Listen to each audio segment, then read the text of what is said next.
शुक्रवार दिनांक 5 जुलै 2024. Pursuit of happiness हा सिनेमा बघितला. छान आहे, आवडला मला.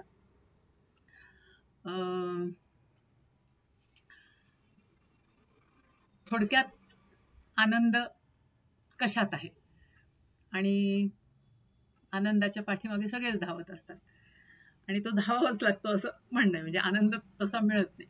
म्हणजे थोडक्यात आपण आनंद कशात मानतो आणि कशात आपला आनंद आहे आणि तो मिळवण्यासाठी आपल्याला काय काय करावं लागतं. आणि थोडक्यात त्या सगळ्या गोष्टींसाठी पैसा हा गरजेचाच आहे. म्हणजे पैसा जर मिळवला सफिशियंट तर मग सगळ्या गोष्टी सहज होत जातात, सुखकर, आणि आपली लाईफ पण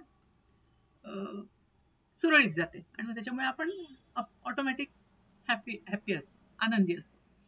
हे त्याच्यातलं त्याच्या मागे लॉजिक दिले. तर एक फॅमिली असते, नवरा बायको आणि त्यांचा एक मुलगा 5 वर्षाचा. बायको काम करत असते, नवरा एक मशीन विकत असतो, ज्याच्यातनं एक स्कॅनिंग मशीन. तर त्यांनी एकदम लॉटमध्ये त्या मशिनी घेऊन ठेवलेल्या असतात आणि तो प्रत्येक वेळेस हॉस्पिटलमध्ये जाऊन किंवा ज्यांना स्कॅनरची गरज आहे अशांकडे जाऊन ते विकायचा प्रयत्न करत असतो. रिस्पॉन्स खूप चांगला नसतो, पण ठीक आहे, म्हणजे त्यांचं आपलं चालू असतं. तर बायकोचाही जॉब असतो, पण ते कसं हळूहळू त्यांना शॉर्टेज व्हायला लागतं त्यांचं, आणि ते मुलाला डे केअरमध्ये ठेवायचे.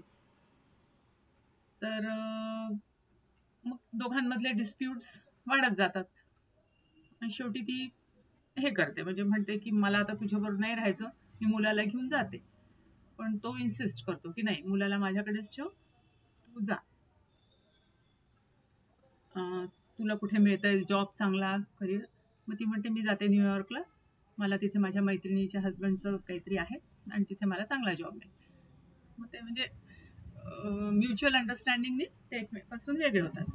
आता इकडे असं मुलाला जरी सांभाळायचं आणि जॉबही करायचा, तर तो एकदा स्टॉक एक्सचेंजच्या तिथे उभं राहून बघत असतो की आतनं सगळे लोक येतात, किती हॅप्पी दिसतात, काय आहे त्यांच्या याचं राज. तर मग त्याला कळतं की बघ, ब्रोकर तिथे जर झालं तर तुम्ही म्हणजे नेहमी पैशांच्याच याच्यात खेळत असता आणि चांगलं तिथे, म्हणजे पगारही चांगला आहे. मग तो ठरवतो की आपणही ब्रोकर व्हायचं. मग तो माहिती काढतो, तर त्याला कळतं की तिथे आधी ट्रेनिंग घ्यावं लागतं आणि मग तुम्हाला, आणि त्याच्यातनं 20 जणांना सिलेक्ट करतात आणि त्याच्यातनं एखाद्याला जॉब मिळतो. म्हणजे ट्रेनिंग करता 20 जण आणि मग त्याच्यातनं एकाला जॉब. तर म्हणजे तसं खूप हॉरिबल असते कंडिशन, पण तो ठरवतो की, आणि 6 महिन्याचं ट्रेनिंग असतं.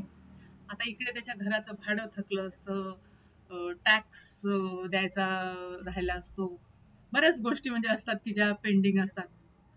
तर पण ते कसं तरी एखादं मशीन विकलं जातं नाही.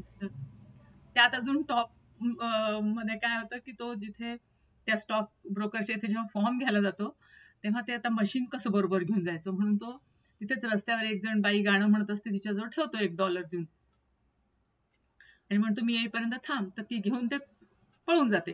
मग तिचा पाठलाग करण्यामध्ये त्याचा वेळ जातो.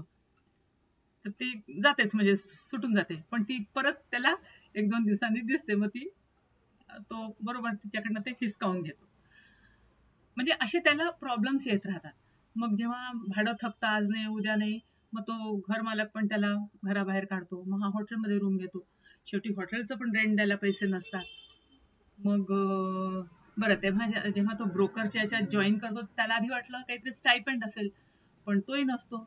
मग आधी तो म्हणतो की म्हणजे मी नाही हे करू शकत. तर मग नंतर त्यालाच वाटतं बघूया म्हणे कसंही करू. मग तो परत कळवतो की मी जॉईन होतो. आणि मग मुलाला घेऊन तो तिथे एक असे असतात की रोज तुम्ही संध्याकाळी लाईन लावायची, तर पहिल्या काही लोकांना जेवढे लोक जागा रिकाम्या असतील तिथे तुम्हाला राहायला जागा मिळेल. मग रोज ते आपलं ट्रेनिंगचं लवकर संपवून, म्हणजे लोक संध्याकाळपर्यंत बसायचे, कारण त्यांना तुम्ही जास्तीत जास्त कस्टमर्स किंवा बिझनेस किती आणता त्याच्यावर तुमचं ठरणार असतं भवितव्य. तर लोक बसलेले असतात, पण हा मग डॉट 5ला तिथे, कारण 5 पासून लाईन लागते म्हणून, आणि मुलाला त्या डे केअर मधून घेऊन आणि तिथे लाईन लावायचं आणि तिथे राहतो तो 2-3 दिवस. पण मग परत एक दिवस असं होते की त्यांना जागा मिळत नाही, मग एका टॉयलेटमध्ये राहतात रात्रभर. म्हणजे असे त्यांना हार्डशिप्स कराव्या लागतात की काय करावं काय नाही, खायला मिळतंय नाही मिळत.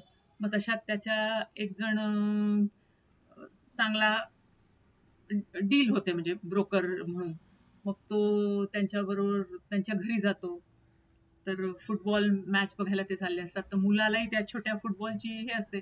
मग ते त्यांच्याबरोबर घेऊन जातात. म्हणजे असे मग छोटे आनंदाचे क्षण त्यांच्याबरोबर त्याला घेता येतात. आणि मग काही स्कॅनर मशीन्स पण विकल्या जातात. मग थोडंसं परत बेटर व्हायला येतं. तर पुढे आणखीन वाढवून ठेवलेलं असतं की जिथे तो म्हणजे राहत असतो किंवा आता टेम्पररीली घेतलं असतं, तर तिथून पण त्यांना त्या हॉटेलमधनं काढून टाकतात. म्हणजे अशा एक एक एक एक गोष्टी घडत राहतात. पण मग शेवटी सगळं म्हणजे दाखवलेत की इतक्या हार्डशिप्स मधून तो जातो आणि अल्टिमेटली कसे तरी त्याचे ते 6 महिने पूर्ण होतात. आणि खूप चांगल्या प्रकारे हे, आणि तो त्याचा जो ट्रेनर असतो तो तर सारखं ह्यालाच सगळं आणायला सांगत असतो. कॉफी आण, अमुक आण, कार पार्क कर, अमुक कर, ढमुक कर, म्हणजे सगळं हे प्रकार चालूच असतात.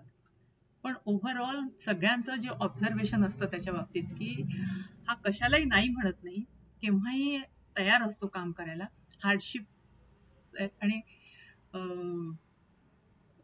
तयारी आहे त्याची सगळ्याची करायला. आणि पैसे नसताना सुद्धा तो पैसे देतो. कारण त्याचाच मॅनेजर एकदा दोनदा त्याला टॅक्सीचं भाडं, अरे माझं पाकिट वर राहिलं, तू दे. पण मग तो त्याला परत पण करतो. तर अशा सगळ्या ह्याच्यातनं तो जात असतो. तर 6 महिने त्या दिवशी त्यांचा शेवटचा दिवस असतो. तर त्याला बोलवतात केबिनमध्ये आणि त्याला म्हणतात, ये ये म्हणे बस. म्हणे अरे वा शर्ट छान आहे. हो म्हणे आज शेवटचा दिवस आहे ट्रेनिंगचा, तर मी आपलं ठरवलं की आज तरी निदान चांगलं घालून जावं वगैरे. तर म्हणे ठीक आहे म्हणे उद्यापासून तू हे घालू शकणार नाही, कारण उद्यापासून तुला नवीन टी शर्ट घालावं लागेल. मग एकदम ह्याच्या डोळ्यात पाणी येतं. म्हणे की तुला सिलेक्ट केलंय आम्ही, उद्यापासून तू जॉबवर येणार आहेस, घेणार आहे ना, ऍक्सेप्ट करतोयस ना ब्रोकरचा जॉब. त्याला काय बोलावं सुचत नाही. म्हणतो हो हो नक्की नक्की.